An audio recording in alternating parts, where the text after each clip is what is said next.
Join বন্ধুরা। তো আজকে আমাদের একটা ক্লাস নিয়ে এসেছি, যেটা হচ্ছে আমাদের কিসের 50টি গুরুত্বপূর্ণ প্রশ্ন এনেছি, যেটা হবে আমাদের গল্প গুজবের সাথে। 5 মিনিটে শেষ করবো না এমনটা না, আস্তে আস্তে পড়বো। 5 মিনিট মানে 5 মিনিট শো হবে, তার মধ্যে তোমাদের প্রায় কাভার হয়ে যাবে। ঠিক আছে, চলো তাহলে আস্তে আস্তে করবো, কোনো জিনিসে তাড়াহুড়ো করবো না। তার আগে বলে দিই, আমাদের একটা মক টেস্ট আছে 49টা দাম। তো অবশ্যই তোমরা মক টেস্টটা নিয়ে নিবে। 20টা ফুল মক টেস্ট পাবে, 5টা অফিসিয়াল পেপারের মক টেস্ট পাবে, বাছা বাছা কোশ্চেন্সের। ঠিক আছে, একদম এক্সাম ফোকাসড করেই তোমাদের বানানো হয়েছে, এক্সামকে পুরো ফোকাস করবে। ঠিক আছে, আর এই ম্যারাথনটা যারা করেনি তারা করে নেবে। 100 কোশ্চেন্স জিকে টপ টপ বাছা বাছা কিছু কোশ্চেন্স করিয়েছি, হিস্ট্রি আর সব। তো এটা তোমরা যারা করোনি তারা করে নেবে। ঠিক আছে, চলো এরপরে দেখো আমাদের প্রথম কোশ্চেন, ভারতের জাতীয় পতাকার নকশা কে তৈরি করেছিলেন? পিঙ্গালি ভেঙ্কাইয়া। ঠিক আছে, আর ভারতীয় রুপির চিহ্নে নকশা কে করেছিলেন? ঠিক আছে, উদয় কুমার ধর্মলিঙ্গম। ঠিক আছে, এরপর দেখো তোমাদের কাকে ভারতের নেপোলিয়ন বলা হয়? সমুদ্রগুপ্তকে। তো হচ্ছে কাকে সীমান্ত গান্ধী বলা হয়? ঠিক আছে, আব্দুল গফফর খানকে। ঠিক আছে, আব্দুল গফফর খানকে। তাহলে এই জিনিসগুলো তোমাদেরকে দেখতে হবে, একটা গুরুত্বপূর্ণ কোশ্চেন। ঠিক আছে, এশিয়ার প্রথম নোবেল পুরস্কার বিজয়ী কে? রবীন্দ্রনাথ ঠাকুর। ঠিক আছে, এরপরে দেখো আমাদের কি বলেছে, চক্ষুদানের সময় দাতার চোখে কোন অংশটি ব্যবহার করা হয়? উত্তর হচ্ছে কর্নিয়া। ঠিক আছে, এবার দেখো 7 নম্বর কোশ্চেন, বিশ্ব পরিবেশ দিবস সারা বিশ্বে কবে পালিত হয়? 5ই জুন। ঠিক আছে, ডেসিবেলের একক কি? ডেসিবেল কিসের একক? শব্দের একক। ঠিক আছে, আলোকবর্ষ কিসের একক? দূরত্বের একক। ঠিক আছে, ডায়পেটর কিসের একক? লেন্সের ক্ষমতা। ঠিক আছে, স্বাধীন ভারতের প্রথম গভর্নর জেনারেল কে ছিলেন? Lord Mount Batten. ঠিক আছে, তাহলে এই জিনিসগুলো আমাদেরকে দেখতে হবে, লর্ড মাউন্ট ব্যাটেন। ঠিক আছে, তো এই ছিল আমাদের 11টি কোশ্চেন্স।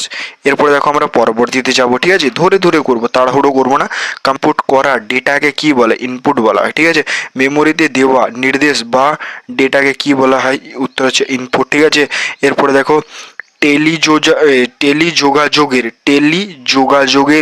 ভ্যালু অ্যাডেড সেবা কোনটি নয়? ঠিক আছে, ইমেল। ঠিক আছে, মানে টেলিযোগাযোগের ভ্যালু অ্যাডেড সেবা কোনটি নয়? তো ইমেল। ঠিক আছে, ইমেল। এবারে কম্পিউটার কি? কম্পিউটার হচ্ছে ইলেকট্রনিক একটি মেশিন। ঠিক আছে, আশা করছি বুঝতে পেরেছো যে কোনো ওয়েবসাইটে যে প্রথম পাতাকে থাকে তাকে কি বলা হয়? Home page. আর কম্পিউটারের ডেটা প্রসেস করতে কোন ভাষা ব্যবহার করেন? বাইনারি। ঠিক আছে, এবারে কম্পিউটারের বৈশিষ্ট্য বা কাজ নয় কোনটি? উত্তর হচ্ছে ডেটা মূল্যায়ন। ঠিক আছে, ইমেলের জনক কাকে বলা হয়? আমাদের তাহলে কাকে বলা হচ্ছে বলো? Ray Tomlinson. ঠিক আছে, টমলিনসন, তাহলে হচ্ছে রে টমলিনসন। তাহলে এই ছিল দেখো 20টা কোশ্চেন্স। ঠিক আছে, সব বাছা বাছা কোশ্চেন্স আছে, 1 মিনিট মানে 5 মিনিটের মধ্যে। তো আস্তে আস্তে পড়ো, তাড়াহুড়ো না। এরপরে দেখো আমাদের কোনো ব্যক্তি দেবনাম প্রিয়দর্শী নামে পরিচিত ছিলেন? মৌর্য রাজা অশোক। ঠিক আছে, এরপরে দেখো আমাদের কি বলেছে, অশোকের বৌদ্ধ ধর্মে রূপান্তরকে কোনটি চিহ্নিত করে? তো হচ্ছে ত্রয়োদশ লিপি। ঠিক আছে, ত্রয়োদশ লিপি। চন্দ্রগুপ্ত মৌর্যের দরবারে আসা গ্রিক রাষ্ট্রদূত কে ছিলেন? মেগাস্থনিস। ঠিক আছে, ইন্ডিকা কে লিখেছিলেন? মেগাস্থনিস। তার হচ্ছে মৌর্য দরবারের গ্রিক রাষ্ট্রদূত কে ছিলেন? তার হচ্ছে মেগাস্থনিস। ঠিক আছে, চলো এগুলো তো আমি কালকে মনে হয় দিয়েছিলাম তোমাদেরকে। এবার দেখো 32 নম্বরটা দেখো, ভারতের আর্থিক খাত নিচের কোন সংস্থার দ্বারা নিয়ন্ত্রিত হয়? আরবিআই, মানে হচ্ছে রিজার্ভ ব্যাঙ্ক অফ ইন্ডিয়া। ঠিক আছে, আর এটি 1935 সালে প্রতিষ্ঠিত করা হয়েছিল। রিজার্ভ ব্যাঙ্ক অফ ইন্ডিয়া কবে প্রতিষ্ঠিত হয়েছে? 1935 সালে। ঠিক আছে, তো ধরে ধরে করছি, তাড়াহুড়ো করছি না। চলো এরপরে দেখো আমাদের হচ্ছে ভারতের কোন সংস্থানে যোগান উত্তর যেটা হচ্ছে ভারতীয় রিজার্ভ ব্যাঙ্ক। ঠিক আছে, অর্থের যোগান নিয়ন্ত্রণ করে, তাহলে কোনটা বলো? Reserve bank of India. এরপরে দেখো আমাদের 34 নম্বর কোশ্চেন কি বলেছে? মানে আমানতের একটি নির্দিষ্ট শতাংশ যা প্রতিটি ব্যাংকে রিজার্ভ হিসেবে কাজ করে হয়, তাকে কি বলে? তাহলে উত্তর হবে কি? নগদ জমার অনুপাত মানে ক্যাশ রিজার্ভ রেশো। ঠিক আছে, তাহলে আমাদের কি হলো বলো?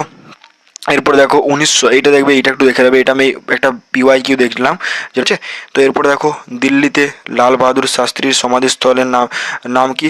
দিল্লিতে লাল বাহাদুর শাস্ত্রীর সমাধিস্থলের নাম কি? তাহলে লাল বাহাদুর শাস্ত্রীর সমাধিস্থল কোথায় আছে বললেও বলতে পারবে। ঠিক আছে, মহাভারতের রচয়িতাকে মহর্ষি বেদব্যাস, ঠিক আছে। এবারে তো অর্থশাস্ত্র নামক বইটি কে লিখেছেন? চাণক্য বা কৌটিল্য, চাণক্যকে কৌটিল্য বলে, ঠিক আছে। তাহলে তো দেখো জয় জওয়ান জয় কিষান স্লোগানটি কে দিয়েছেন? লাল বাহাদুর শাস্ত্রী, ঠিক আছে। এবারে গণপরিষদের স্থায়ী সভাপতি কে ছিলেন? ডক্টর রাজেন্দ্র প্রসাদ, ঠিক আছে। আর আমাদের হচ্ছে সংবিধান গণপরিষদে, ঠিক আছে, গণপরিষদের চেয়ারম্যান কে ছিল আমাকে বলবে না। এবারে দেখো গণপরিষদ মানে খসড়া কমিটির চেয়ারম্যান, এই তো এখানে দিয়ে দিয়েছি ডক্টর বি আর আম্বেদকর, ঠিক আছে। গণপরিষদের খসড়া কমিটির চেয়ারম্যান কে ছিলেন? ডক্টর বি আর আম্বেদকর। তার হচ্ছে বিশ্ব রেড ক্রস দিবস কোন তারিখে পালিত হয়? 8ই মে, ঠিক আছে, 8ই মে। তাহলে যে বিশ্ব রেড ক্রস দিবস কবে পালিত হয়? 8ই মে, ঠিক আছে। তারপরে দেখো সূর্য, এবার 45 নম্বর কি বলেছে? সূর্যোদয়ের দেশ হিসেবে কোন দেশটি পরিচিত? তাহলে যে জাপান। আন্তর্জাতিক নারী দিবস কোন তারিখে পালন করা হয়? তাহলে 8ই মার্চ, ঠিক আছে। আয়তনের দিক থেকে ভারতের সবচেয়ে ছোট রাজ্য কোনটি? গোয়া।